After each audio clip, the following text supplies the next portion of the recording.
guys, and welcome to another episode of FPLA Plus. In today's episode, we will be covering a position by position budget enablers as well as top picks.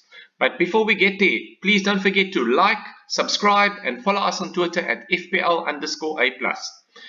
Okay, so first thing, I thought it's quite useful to just revisit the fixture planner. It will give you a fair idea of which teams to firstly focus on, which teams are on form, which teams are matched up against weaker opposition, and from there to focus on the players within those teams.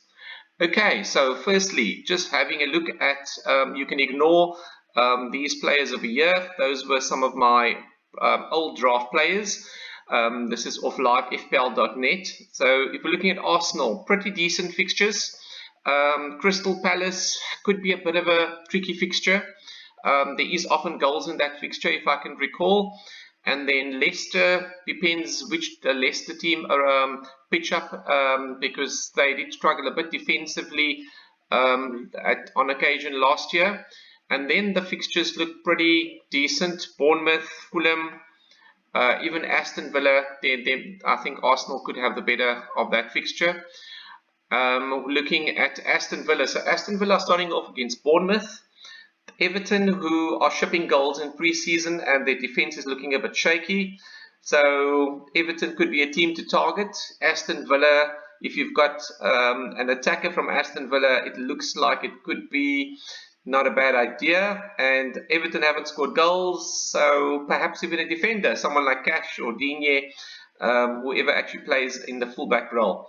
Then we've got Bournemouth. I'd probably stay away. They're newly promoted team and we don't really know their pedigree, and also just look at these horrible fixtures against top teams.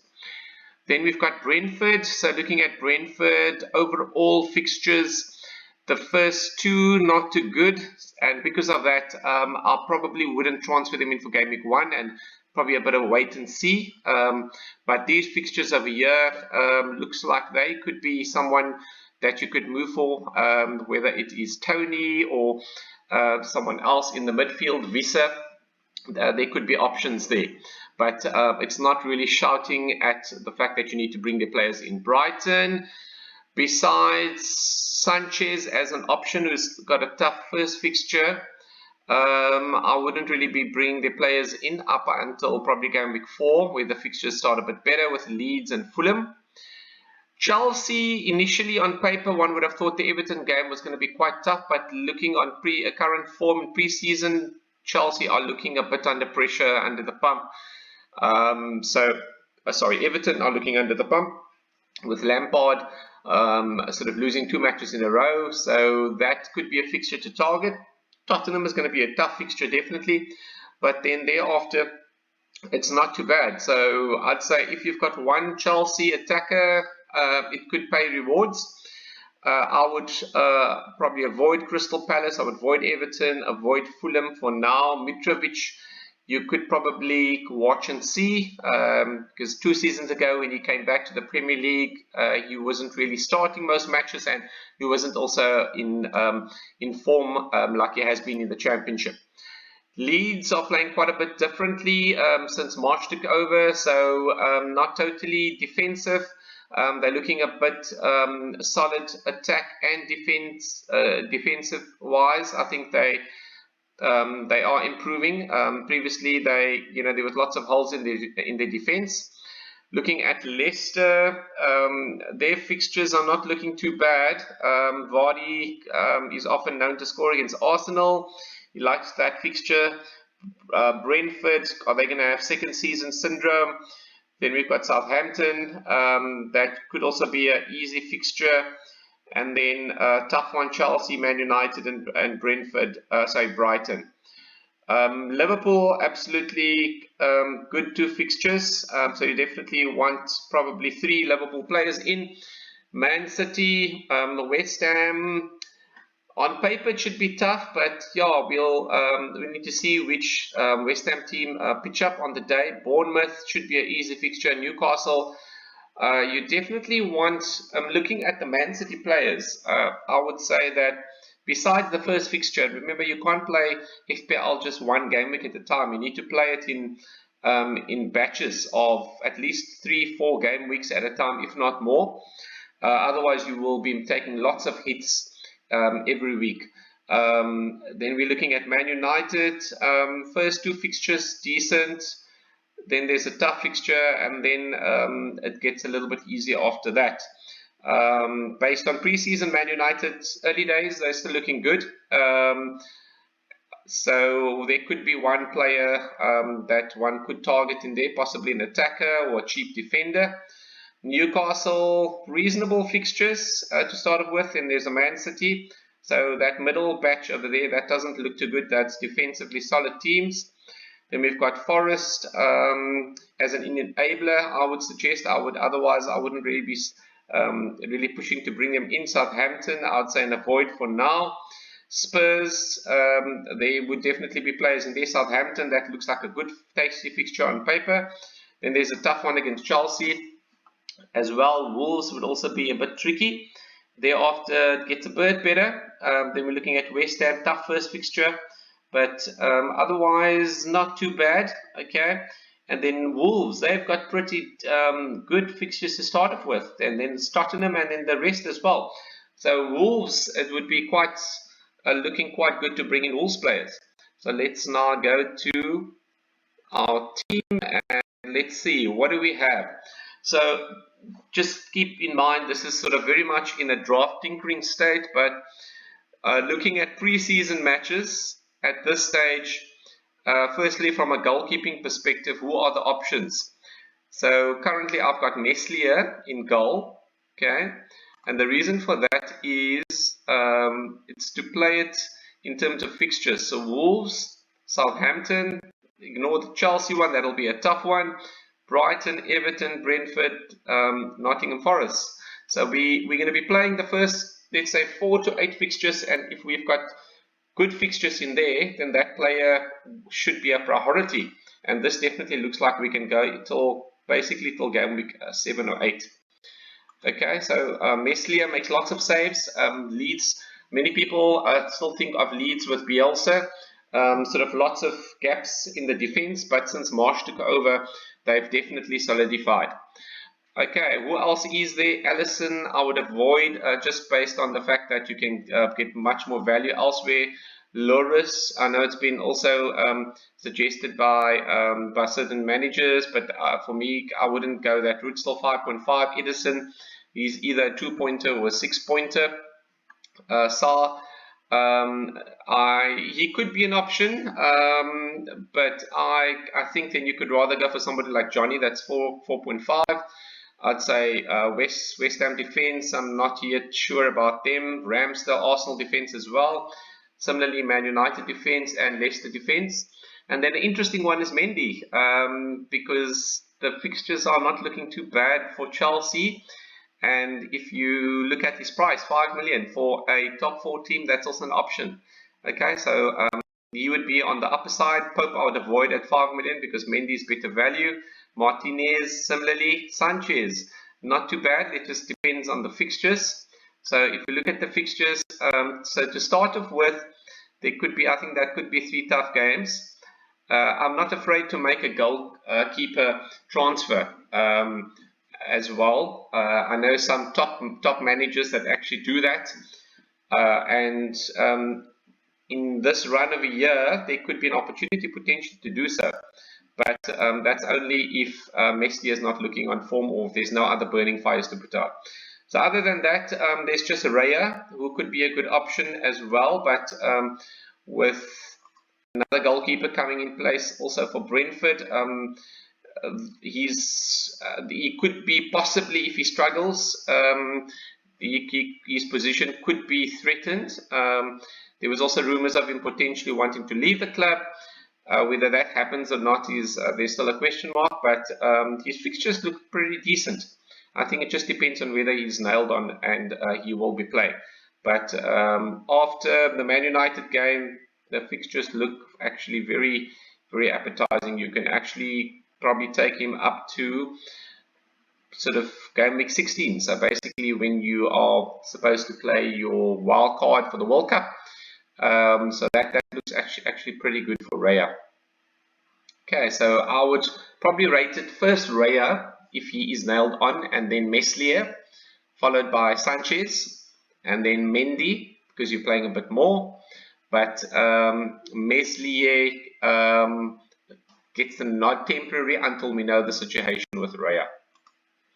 Okay, so that's on the goalkeeper. So now let's go to the defenders. So in terms of defenders, okay, so it seems like most top managers are putting in at least one Liverpool defender and one Man City defender. Cancelo and Trent Alexander-Arnold are very popular as they are sort of in the elite bracket and top scorers last year.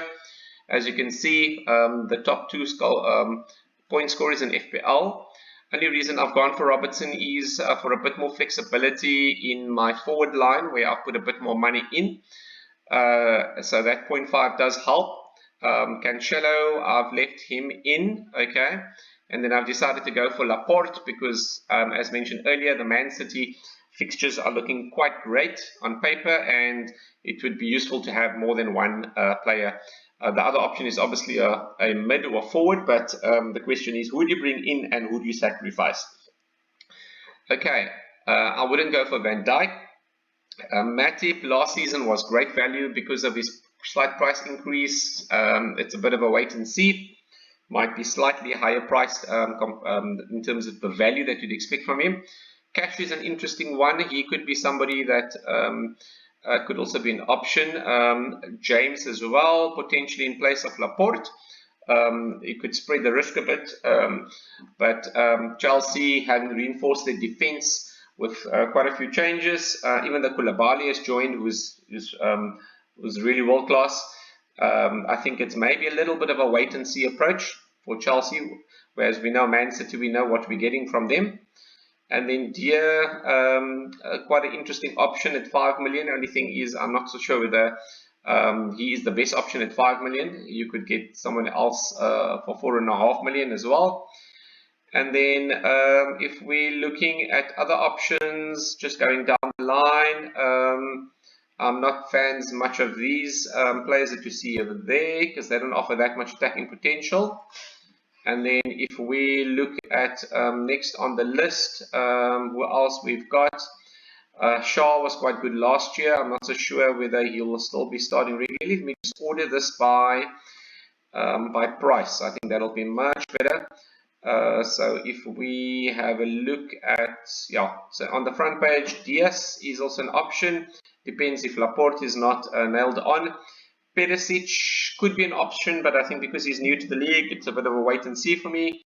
And then Digne and Cash, at this stage, I'll probably go for Cash because there's one or two other players that has been signed by Aston Villa, so Digne's position could be under threat.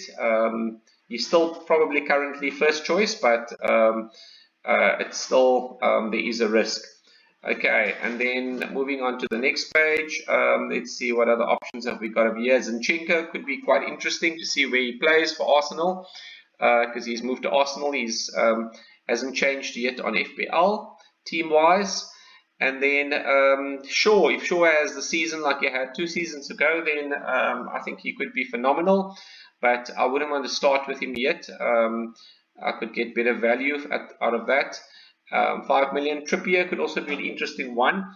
I think from what I've seen before with Trippier, with him, it's either sort of hero or zero. So, but it's often worth it. When he attacks and when he goes on these streaks, he could actually be really sort of quite attacking. And then what other players have we got over here? None that offers really consistent attacking potential that I can see. But at this price, you're not going to get really much. But one was really interesting to me is Dunk. Just depends on his fixtures.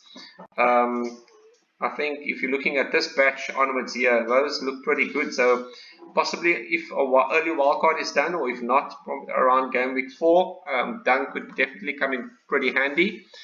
And then at that stage, I think let's see what does Johnny actually have. So we said game week 4. So yeah, I suppose you could hold on to Johnny. Depends if Johnny is still starting, if Semedo is back, and the rest of the defenders, then you could do the swap. Otherwise, stick on to Johnny or someone else. And then let's see, what else have we got here in terms of other defenders. Everton, I would say, is a hard avoid. We have got some great value out of Leicester defenders as well. I'm very tentative. I wouldn't personally recommend going for a Leicester defender until we've seen how Leicester are playing defensively. Were a bit hot and cold last season, and defensively not really very consistent. Okay, so yeah, so my choices that I've currently got is Robertson and Cancelo in terms of premiums, Laporte in terms of the next year thereafter, and then Johnny in terms of, because of his fixtures, great value, and then Neco Williams, who is the bargain basement guaranteed nailed on player. So I think overall relatively well balanced in there. So now if we go to the midfielders, so let's just change this to midfielders, sort them by price. Okay, so firstly, Salah is non-negotiable at this stage. An interesting one is De Bruyne. I think I would definitely try to see how I can fit De Bruyne in this team. An option could actually even be to bring in De Bruyne and slot in Trent Alexander-Arnold as the second Liverpool defender, and then still keep three, and then you've got De Bruyne in, who's pretty nailed on. It's just very tricky in terms of captaincy, because most likely a lot of people will be captaining Mo Salah. So that could be an option potentially to move from Salah to De Bruyne or Son, or anybody in that bracket if Sterling or somebody goes on fire, or Bowen after game week 1. But for now, Salah most likely captain game week 1. Son, it's probably going to be a similar battle to last year, where it's between Son and Kane as who's likely to score the most points. At this stage, it seems more people are slightly in favor of Kane. Let's just look at what's the ownership difference. So Kane is on 19.8%. I think Son will probably be slightly more though, 26%. So I think it's probably just mainly FPL Twitter that seems to be more favoring Kane, but in general, more FPL managers favoring Son. Sterling could be a great differential. It's just at that price point, without knowing how he'll actually play for the team and whether he really starts the first match. It's a bit of an unknown territory, so for me it's a bit of a void. Fernandes at this stage, I'm not sure that he would be scoring the most points in a Ten Hag team. I think he'll be quite creative, but he could potentially be providing the assist to the assister. Bowen, I'm a big fan of Bowen, and I think he could definitely be somebody that I'll be keeping an eye on that first few game weeks and could be one of my transfers in. Saka, with Jesus in the team, unfortunately, I won't be able to find place for Saka unless he goes on a great streak. And then Mount is another one that I'm also keeping an eye on. I might not start with him in game week 1, but he could be someone that I could move to at some point. Maddison is somebody that I've been sort of like really contemplating putting in, given their first fixture, as Maddison is involved in everything, so he could be quite a solid player. Who I've gone for Rashford. So he could be the Rashford replacement potentially, and then downgrading somewhere else. But just having a look at the Man United fixtures, Brighton, Brentford, those should be reasonably okay. Then there's Liverpool, okay, then there's Southampton. So after that, fixtures are okay, with some reasonably good fixtures on paper as well. It just depends if Rashford can find his confidence. I'm not too sure yet. I think he is showing glimpses of it, but it's more the team dynamic, I think, that is definitely having a knock-on impact on him, which is quite good. He just needs to consistently keep up his performance that he had in the past. Okay, so he could be someone that most likely could be leaving my team out of what I've currently got. Then there's Luis Diaz. As you'll see, I've decided to go for Darwin over Luis Diaz based on how clinical I thought he was in the preseason match today for Liverpool. And for me, he looks like a real Klopp player, sort of the Firmino of the old, a younger version of Firmino. And I think and that's too early to say, but I just have a sense that he could have a great season. Okay, and then Mahrez. Always a big fan of Mahrez. It just depends whether he plays or not. Because last season he tended to play a lot of UCL matches, and with the start of the season he might get some game time. So he could be a possibility, especially with City having some players that have left the club. And then Foden as well. Only thing is, I've had this sort of good and I've been on the good and bad side of Foden. He's either sort of scored for me sort of like 2 points, or he scored for me like 8-9 points, but I've never really had a big haul from Foden. And then Kulasevsky, I've been really impressed with him. The tricky thing is that he looks like he'll be competing with Richarlison for that position on the wing, except though Richarlison's banned for game week 1. So I'm not sure whether I want to book in a transfer already, because Kulasevsky might not potentially play game week 2, or he might get limited minutes. Gundogan is an avoid. Sancho is an interesting one. He could also be Rashford if he's sort of on form. So keep an eye on preseason, because he looks currently on great form, and is definitely the more confident of the two players at this stage. Coutinho fell a bit by the wayside towards the end of last season, but at the start of the season he was actually looking quite good. When he joined, he joined, and I think he had a great streak. And then Zaha, Zaha, he's always a player that at some point in time definitely gets some great returns for FPL. You just need to time that correctly. Barnes, not really with Madison there. I'd prefer to go for Madison. And then let's look at who else. Eriksen, I think for now it would be a bit of a wait and see to see how he fits in and what role he plays, if it's a deep position or if he actually plays on the wing, or if it's in the double pivot, okay, which might not necessarily lend itself to too much FPL points at least. Okay, Ward-Prowse, not really someone I would really have the patience to kind of play in my FPL team. And then Martinelli, he could be an interesting value option at 6 million if he starts regularly. Okay, and then let's see who else do we have on the next page. Nothing much on this side. If we're looking at any value players at this stage, Visa would be an interesting one if Brentford continue from last season and his form also continues. Other than that, not really much that we can go for. Nels, if you're looking for a replacement for someone like Neto, and the fixtures of West Ham, let's see, their fixtures look also pretty decent, so he could be a straight swap at that price point. Okay, so looking at the mid, so at this stage, Salah, Rashford, so those are kind of two strikers. I'd say Salah and Neto are most likely the more likely to stay in the team. Rashford is the one that is the easiest to fill at this stage, just at that price point. It just depends whether I do decide to go with Darwin. Otherwise, there could be a bit of a redistribution.